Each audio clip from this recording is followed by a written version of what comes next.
Chairman Pakistan Tehreek Insaf Imran Khan نے اپنی حکومت کے خاتمے پر الزام لگایا کہ ان کی حکومت کے خاتمے کے پیچھے امریکہ ہے اور امریکہ نے پاکستان میں رجیم چینج کا وہی طریقہ اختیار کیا ہے جس کی شروعات 1950 میں ایران میں اس وقت کے وزیر اعظم ڈاکٹر محمد مصدق کی جمہوری حکومت کو ختم کرنے کے لیے استعمال کیا گیا۔ دی پریس کی آج کی ویڈیو میں ہم ایران میں 50 کی دہائی میں کیے گئے خفیہ امریکی آپریشن کے بارے میں جاننے کی کوشش کریں گے، جس میں امریکی CIA، ایرانی بادشاہ احمد رضا پہلوی اور امریکی ایجنٹوں نے جمہوری حکومت کا تختہ الٹ کر منتخب حکومت کو گھر بھیج دیا تھا۔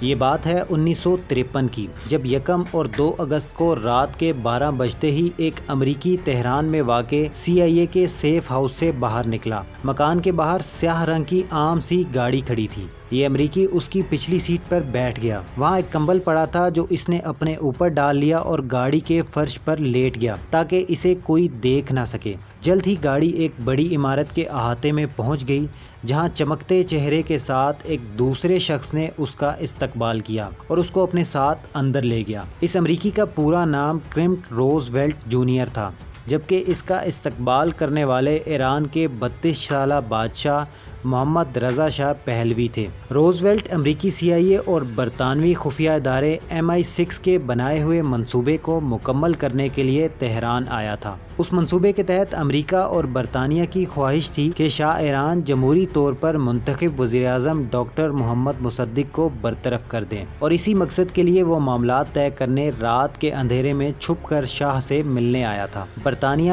اور امریکہ ڈاکٹر مصدق کے کیوں خلاف تھے، اس کی بڑی واضح وجہ تھی۔ تیل کی ایک company Anglo Iranian oil company برطانیہ کی ملکیت تھی۔ یہ کمپنی تیل ایران سے نکالتی تھی، مگر ایران کو اس کا صرف 17% حصہ ملتا تھا۔ یہی نہیں، اپنے ٹیکس، ملازموں کی تنخواہیں اور دوسرے اخراجات بھی کمپنی اپنے 83% میں سے نہیں بلکہ کل رقم سے منہا کرتی تھی، جس سے ایران کا حصہ مزید کم ہو جایا کرتا تھا۔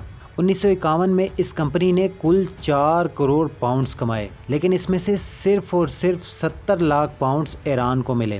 یہ صورتحال بادشاہ کے لیے تو قابل قبول ہو سکتی تھی، لیکن کسی جمہوری رہنما کے لیے اسے ہضم کرنا دشوار تھا، اور جس جمہوری رہنما نے اس سلسلے میں کچھ کرنے کا فیصلہ کیا اس کا نام ڈاکٹر محمد مصدق تھا، جنہیں ایک طویل جدوجہد کے بعد 28 اپریل 1951 کو بھاری اکثریت سے وزیر اعظم منتخب کیا گیا۔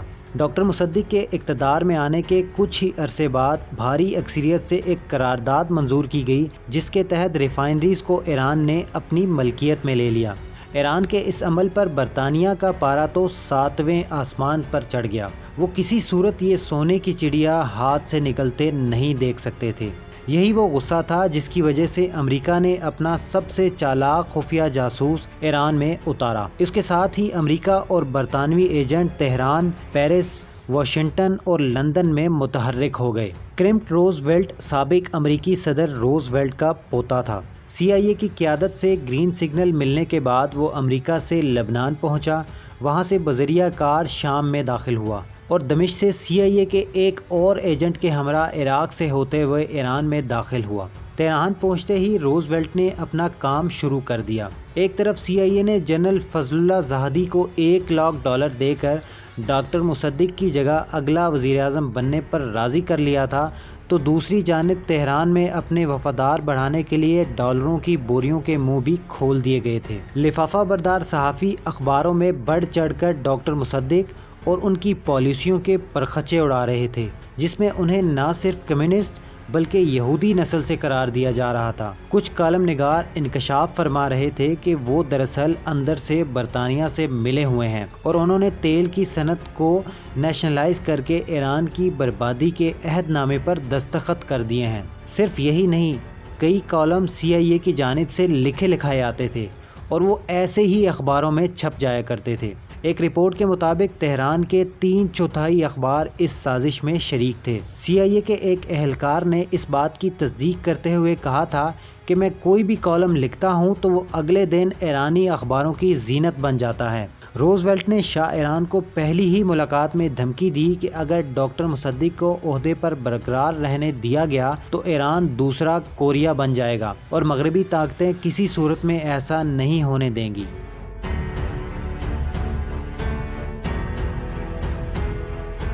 امریکی ایجنٹ روزویلٹ نے شاہ ایران کے ساتھ جو منصوبہ شیئر کیا اس کے مطابق مسجدوں، اخباروں اور سڑکوں پر ڈاکٹر مصدق کے خلاف پروپیگنڈا شروع کیا جائے گا۔ شاہی فوجی دستے ڈاکٹر مصدق کی برطرفی کا فرمان لے کر ان کے پاس جائیں گے۔ احتجاجی امریکی ایجنٹ سڑکوں کا کنٹرول حاصل کر لیں گے۔ جنرل فضل اللہ زاہدی کی طرف سے بطور وزیراعظم تقرری قبول کر لیں گے۔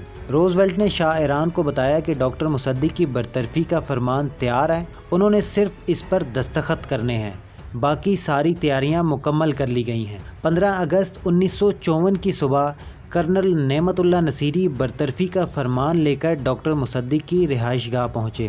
ڈاکٹر مصدق نے یہ کہہ کر فرمان مسترد کر دیا کہ شاہ کے پاس انہیں معزول کرنے کا اختیار نہیں ہے۔ تاہم جنرل زاہدی نے اعلان کیا کہ ڈاکٹر مصدق معزول ہو چکے ہیں اور اس وقت ملک کے اصل وزیر اعظم وہ ہیں، لیکن اس دوران مقبول رہنما ڈاکٹر مصدق کی حمایت میں شہری سڑکوں پر نکل آئے۔ سڑکیں احتجاجیوں سے بھر گئیں۔ ایران نے کبھی اتنی بڑی تعداد میں لوگوں کو باہر نہیں دیکھا تھا۔ ان حالات میں شاہ ایران اٹلی بھاگ گئے۔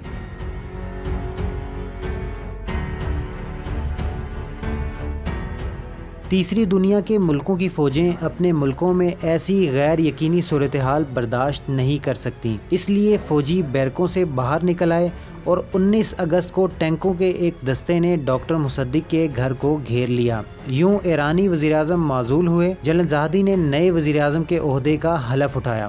ایرانی شاہ حالات کنٹرول میں آتے ہی اٹلی سے واپس آ گئے۔ امریکہ اور برطانیہ کی خدمت کرنے والے تمام افراد کی جیبوں کو ڈالر سے بھر دیا گیا۔ ڈاکٹر مصدق پر غداری کا مقدمہ چلا اور ظاہر ہے غداری کی سزا موت ہوتی ہے، لیکن شاہ نے مہربانی کی اور ڈاکٹر مصدق کی سزا کو عمر بھر کی نظر بندی میں تبدیل کر دیا۔ یوں امریکہ کی طرف سے جمہوری حکومت کے خاتمے کا پہلا آپریشن رجیم چینج کامیاب ہو گیا۔